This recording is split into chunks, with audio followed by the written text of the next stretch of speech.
Hello, everyone. My name is John Shanley, Assistant Director of the Investment Committee. I'm here joined by my colleague Dan Ballou. Dan is a Senior Financial Advisor and an integral member of our Investment Committee. We're here in the middle of November, a cold day outside today, to talk about kind of two interrelated things. It's the usual time of the year, time of the quarter for the update on the investment portfolio and the broad stock market. But also intertwined with that, Dan, is what we had about 3 weeks ago now, where we had a conversation with Fidelity. Fidelity strategists came in and gave us their thoughts on the markets and answered a whole host of wonderful questions from our clients that were brought forward. So we're going to really intertwine those two things because there's a lot of key takeaways that Fidelity gave us that has also been really key ideas and themes that we've talked about on the committee. So the first item, Dan, that we wanted to really talk about is fixed income. We've seen an environment this year which has been remarkably challenging for fixed income, down about 14%. But with that, it also provides opportunities. So maybe you can share a little bit about what's going on there today. Well, thank you for that warm introduction, John. Certainly appreciate it. But a word you don't often associate with fixed income is fascinating. And that's really what the market has been this year. It's been a disappointing start to the year. And usually when you think of fixed income or the bond portion of the portfolio, you think of an asset class that is the ballast of the portfolio. It provides stability. It's a good place to draw cash from when the stock market portion of your portfolio is down. However, this year, we've seen that that's been different. And really, there's this seesaw relationship between interest rates and bond prices. So we think about as interest rates increase, bond prices typically decrease. And largely across bonds, there's been really no place to hide. So to John's point, the index is down about 14% this year, which is very, very rare. Last time this occurred was in the late 70s, early 80s. And I can think back to my parents telling me that they paid a 14% rate on a mortgage, which is crazy to think about. And what that period led to when interest rates were so high in the early 1980s was a 40-year bull market in bonds. And as interest rates decreased over that 40-year period, we saw massive increases in the price of bonds. So it's actually a great time to be invested in bonds. But if you think about the return profile of a bond, there's two parts to it. First is the capital appreciation part, but the second part is income that's paid out or interest that you receive. So when you think about where interest rates have been over the past few years, you think back to 2020, a 10-year treasury was paying out 0.5%, meaning you're locking your money up for 10 years and you get 0.5% return every year. That's not all that attractive if you ask me. Now currently it sits at about 3.8%, and so you could invest your money and actually get some sort of return over that long-term period. Now that's attractive from a yield perspective, but if you think about the capital appreciation perspective of the average individual bond, whether you're looking at corporate bonds or mortgage bonds or treasuries right now, you have also some good opportunity to get into bonds right now because prices are down 15, 20%, and you have a higher yield than you had before. So my main takeaways from this year are, yes, it's been painful to be a bond investor, but we really find some great opportunities in bonds right now because, again, you have an attractive opportunity to get in and you have more income in the future. And as financial planners, the more income you receive and the less risk you have on that income, that's a good thing for the long term because it helps us more accurately predict future return streams. So again, the fascinating bond market. Now let's touch on, John, the stock market. Obviously, it's been an interesting year.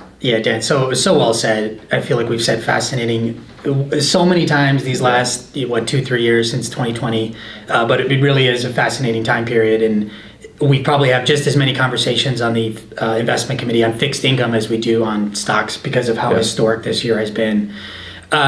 But very similar to what you mentioned with fixed income, the stock market is in some ways kind of a self-correcting mechanism over a long enough time period.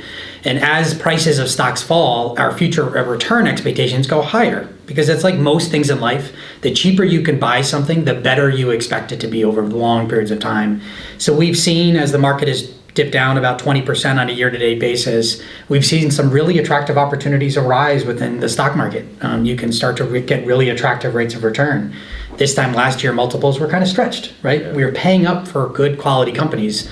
Those same good quality companies now are on a much cheaper basis. Yeah. So just as Dan alludes to with finding opportunities, it has been a really challenging ride. There's no way to sugarcoat that, but it now provides an opportunity set that is really attractive. If anything, we sometimes joke on the committee that there's so many things that look attractive today, both in the bond market and the stock market, that you're trying to find kind of the best of a lot of interesting options that are out there. And on that note, back to Dan, what you talked about with fixed income, it is also the first time in 14, 15 years where we can actually talk about cash as something that has a real yield to it. Yeah. So could you maybe expand a little bit about what we're seeing today with money markets and things along those lines?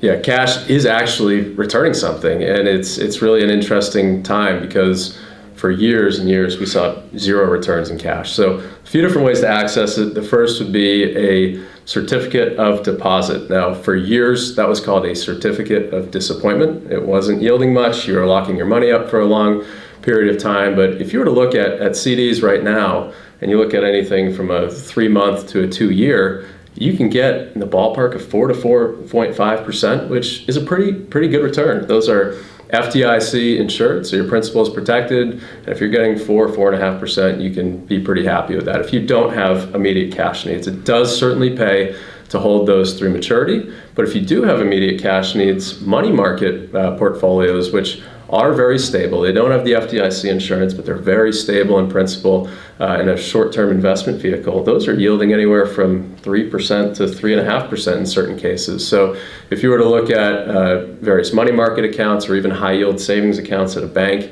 you can get a pretty decent return right now. So we really urge you to analyze your cash. And if you don't need all of that cash in the near term to pay bills, it's worth taking a look at high-yield savings accounts, money markets, or CDs. Now, another thing to think about, which just occurred last week. So I'm sure many of you were looking at the green in the stock market on Thursday, November 10th. And the reason all of that occurred was because inflation came in lower than expected. Now, that's a good sign. The market took that as a positive, thinking that interest rate hikes will potentially slow down from the Federal Reserve in the coming months. But one of the things to think about over the long term is that just missing the market's best few days over long periods of time, 10, 15 years, has a profound impact to your portfolio. And the S&P 500 was up over 5% last Thursday. That's a rarity. It's only happened 22 times in the past 50 years. So we do firmly believe in long-term investing, and